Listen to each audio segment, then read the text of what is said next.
you have to ask, what on earth is going on there? Chelsea are now 11th. They've lost 10 league games this season. They've lost more league games than they've won. At the weekend, they lost to Wolves at Stamford Bridge. Well done, Gary O'Neill and Wolves. Of that, there is no doubt. But what is going on at Chelsea? And many Chelsea fans this morning are asking us to ask the question, who are the owners listening to? How's it gone so bad? And how on earth do they get the thing back on track? Mauricio Pochettino, the man in charge, is now saying we need the fans like never before. To understand the fans is really important. And we say, yes, we feel, and we want to apologize and feel sorry. And we are disappointed like them. But until to the end, we need to fight all together. And of course, if we want to take good results in the future, we need to stay all together. And of course, during the game, during 90 minutes, we need to try to work together, to try to get the good result. And on the end, of course, with all the, the capacity and they will be right to criticize or to, and to be angry if the performance is not good. But it's important also, I think the players are young, the young team needs support, and then I want to say thank you because the fans until to the end, they were supporting, but on the end of the game, they can behave like they wanted to behave because they're entitled to behave how they feel.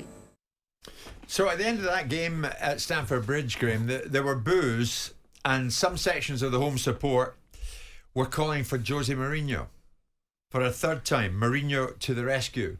And then, of course, the wife of Thiago Silva, Belle Silva, posted on Twitter, "It's time to change. If you wait any longer, it'll be too late." Thanks for that, Mrs. Silva. Where's your head with Chelsea, Graeme? A player's wife? Yes. Yes. It's time to change. Change what? If you wait any longer, it'll be too late. It's time. I think it was cryptic. We need to ask Belle herself. And change the back four and leave her husband out? Yeah, is that what you're referring to? Yeah. It just makes me chuckle these days, social media. Chelsea are in trouble. Since the ownership change, it's been a downward spiral. And let's go back to the beginning. When the takeover happened, whether they walked out en masse or whether they couldn't be persuaded to stay, but the footballing people at the club, Marina, Bruce Buck, Peter Cech, they had a handle on footballing matters. So they go for whatever reason. If you're a new guy coming in, you want to keep your main men in position in a business you don't fully understand. An American coming in to buy a soccer club. So you would have kept your football people close to you to get a handle on it and then make your mind going forward if you're going to try and keep them or not. If they've walked out en masse and didn't want to stay, that's a whole different thing. But it still boils down to what I'm about to say. They don't listen to the right people. You got Ted Bowie comes in and announces he's interim director of football. I'm sorry. It's like asking Alex Ferguson to go to the LA Dodgers and build a baseball team. It's just impossible. That was over a year ago now. Yeah, and look where they are. The bully no longer is. Yeah, but look, but the damage is done. They've spent way too much money on good players, not top players. They've got a couple of young midfield players that may be good enough for them one day. They spent over 100 million on both of them.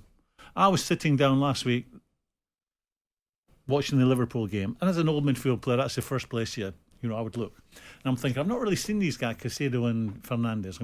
I'm saying, come on then. Because I know Liverpool is a very difficult place for anyone to go and play. They're going to be put under pressure every minute of the game. Let's see how they deal with it. Didn't turn up. I'm not just blaming everything on those two, but I think it's been a succession of buying players for the sake of buying players, and I think there's a couple of players that bought believing that maybe Man City or Liverpool were interested in them. They weren't buying them because they were the number one targets from 6-9 months a year ago. They've just gone out and spent money for the sake of spending money, and they've made a pig's ear out. And I'll finish on this. They listen to the wrong people. Whoever's advising them on football matters, they have given a masterclass on how not to do it. That's Chelsea right now. Is it not an argument, Simon, that Pochettino, like at a lump, has got to get on with what he's got? And what he's got is probably better than what they are delivering. Oh, yeah. Look, irrespective of whether you've paid 20 or 30 million pounds more for the player than you should do, that hurts the owner's pocket. It doesn't necessarily mean that the player isn't a decent player. It just means you've overpaid for him. And Graham's right to an extent that the outcomes as they sit at this moment in time do not decry the argument that the owner is making a Horlicks of it. I think the characterisation of Todd Bowley going as interim sporting director is probably a little bit wide of the mark. Irrespective of what he says, he might have been involved in making sure that he's abreast of the commercial negotiations and availing himself of information as to how a transfer deal gets done. I'm not sure Roman Abramovich walks through the door. Yeah, but Simon, surely you announce you're a director of, new interim director of football.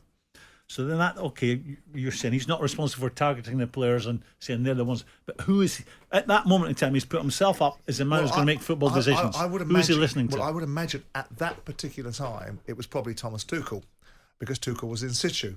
And the only reason that became a problem was because the relationship between him and Tuchel deteriorated for lots of different reasons. Did he not see the writing on the wall to him?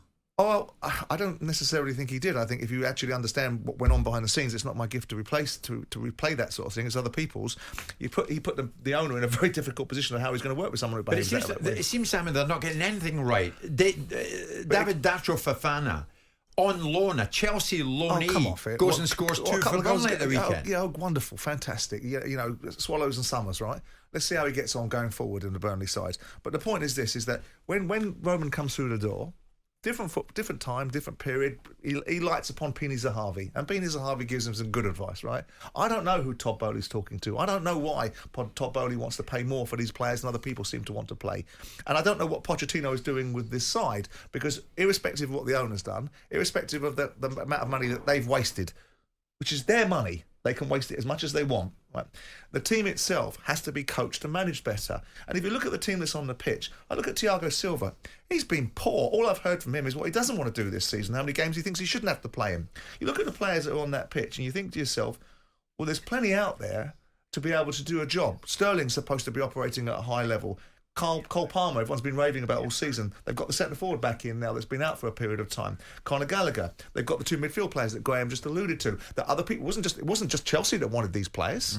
But Chelsea might have had their pants pulled down on the prices of them, but everybody else wanted them. Liverpool wanted Caicedo. They didn't get him. He went to Chelsea. It's what are they doing with them? Brighton turned £5 million players into £100 million players, and Chelsea are turning £100 million players back into £5 million players. Yeah. And the coach has got to take some responsibility in that. But not that long ago, you said Chelsea will be challenged for the title in a couple of years. I anticipated. Not now. No, I said that what Pochettino would do is make them competitors. I don't think Pochettino wins you a Premier League. Certainly not with Pep Guardiola, and of course now the departing Klopp in this situation.